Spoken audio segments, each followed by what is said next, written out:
She was born at 9:32.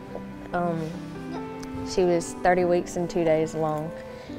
And she weighed 2 pounds and 10 ounces. She was 15 inches long. When we were in the operating room and he got her out, the thing I remember is the doctor telling her, come on, breathe, make a noise. And finally we heard this it sounded like a kitten, just, and that was it.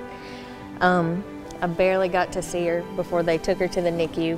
Then they had to put her on the ventilator. She was pretty strong-willed. You couldn't hear her cry or anything, but she would throw fits, just make the faces of crying without the noise because she had the ventilator in. The nurses all said she was their little diva.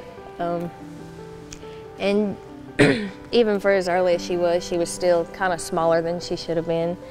It was 7 or 9 days before she came off the ventilator, so 7 or 9 days before we got to hold her. She was in the NICU for 6 weeks and 2 days. You never want to have to leave them somewhere like that, and you don't want your baby to be sick, especially, right when they're born. It's, their most vulnerable time, really.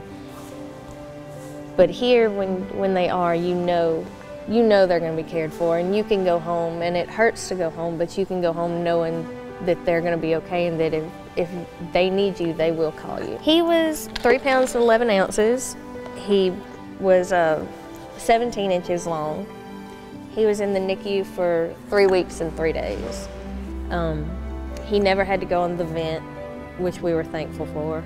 And he really never had any episodes either that scared us. He had a little eye infection. We came home with antibiotics to apply to his eye.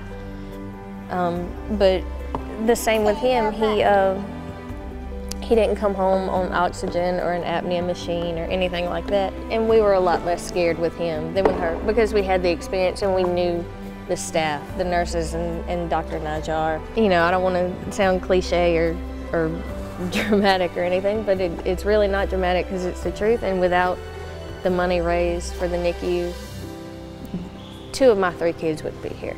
That's all, that I can say is that they wouldn't be here.